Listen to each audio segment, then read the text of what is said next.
As a professional driver, it is your responsibility to ensure that cargo is transported safely. This begins and ends with how your cargo is loaded. To have a successful trip, freight must be balanced and secured properly.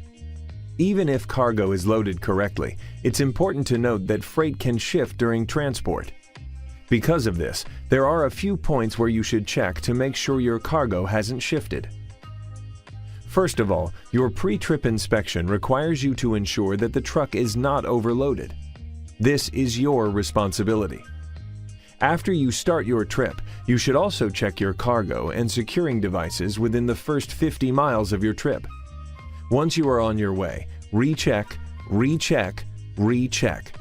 Do this as many times as necessary during a trip to keep your load secure. A good rule of thumb is to check after every 3 hours or every 150 miles. When it comes to weight, there are some definitions you should know. Gross vehicle weight is the total weight of the vehicle plus its load. Gross combination weight is the total weight of a powered unit plus trailers plus cargo. The gross vehicle weight rating is the maximum gross vehicle weight specified by the manufacturer for a single vehicle plus its load. Gross combination weight rating is the maximum gross combination weight specified by the manufacturer for a specific combination of vehicles plus its load. Axle weight is the weight transmitted to the ground by one axle or set of axles. Tire load is the maximum safe weight a tire can carry at a specified pressure, which is listed on the side of each tire. Suspension systems also have a manufactured weight capacity rating. Coupling device capacity is the rating for the maximum weight a coupling device can pull and/or carry. There is a legal weight limit that you must stay within, and these can vary from state to state for GVWs, GCWs, and axle weights. These variances help prevent overloading bridges and roadways, which can have a negative impact not only on the bridge, but on your steering, braking, and speed control as well. An overloaded tractor and trailer has to go very slowly on upgrades and is harder to brake on downgrades. All of this is hard on your brake, which can fail when they are forced to work too hard. Take this into account before you begin driving. A vehicle's balance depends on a strong center of gravity, so avoid being top-heavy. A high center of gravity due to piled high or top-heavy cargo means you are more likely to tip over. This is particularly dangerous on curves or if you have to swerve to avoid a hazard. Distribute the cargo so it is as low as possible, putting the heaviest freight under the lightest parts. This is all part of proper weight balance. Too much weight on the steering axle can cause hard steering and damage to the steering axle and tires, whereas underloaded front axles caused by shifting weight to the rear can make the steering axle weight too light to steer safely. Too little weight on the drive axles can cause poor traction and the drive wheels may spin easily. Proper weight balance is so important in the overall safety and mechanics of your vehicle. A key part of transporting cargo safely is proper cargo securement.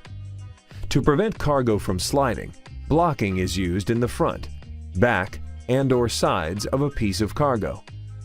Blocking is shaped to fit snugly against cargo and is secured to the cargo deck to prevent cargo movement. Bracing is also used to prevent cargo movement, but this goes from the upper part of the cargo to the floor and/or walls of the compartment. On flatbed trailers or trailers without sides, cargo must be secured with cargo tie-downs to keep it from shifting or falling off. There should be one tie-down for each 10 feet of cargo. No matter the size of the cargo, there should be at least 2 tie-downs. Each tie-down should be the proper type and proper strength, meaning that the combined weight of all cargo tie-downs must be strong enough to lift 1.5 times the weight of the cargo tied down. You must always use proper tie-down equipment, including ropes, straps, chains, and tensioning devices, and you need to ensure that the tie-downs are always attached to the vehicle correctly. One thing you should check before any trip is the shape of your front end header boards, or headache racks. These protect you from your cargo in case of a crash or a sudden stop, so it is imperative that they are in good condition. The front end structure should block the forward movement of any cargo you carry. There are also times where you will need to cover cargo.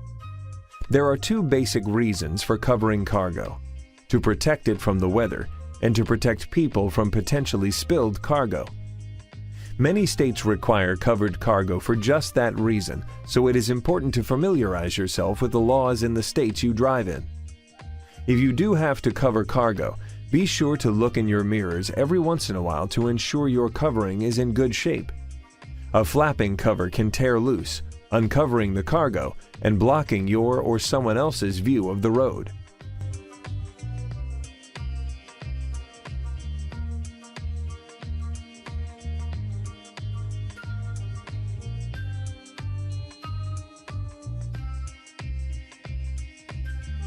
You may sometimes deal with containerized loads, which are generally used when freight is carried part of the way by rail or ship.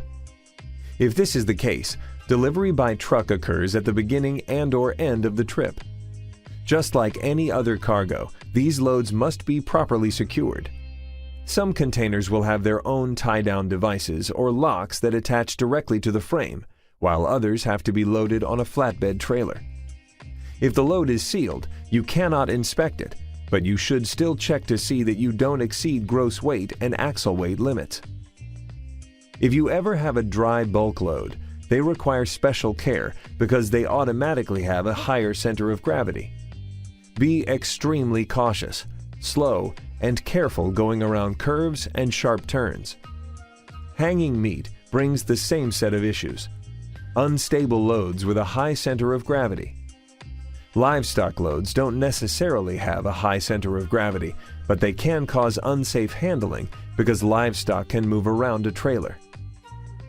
Any load that is over length, over width, and/or overweight requires special transit permits. If this is the case, driving is usually limited to certain times and special equipment may be necessary, such as wide load signs, flashing lights, flags, etc. They may also require a police escort or pilot vehicles with warning signs and/or flashing lights. No matter the type of load you are hauling, you are expected to take special care in balancing your freight and ensuring that all cargo is secure before and during your trip.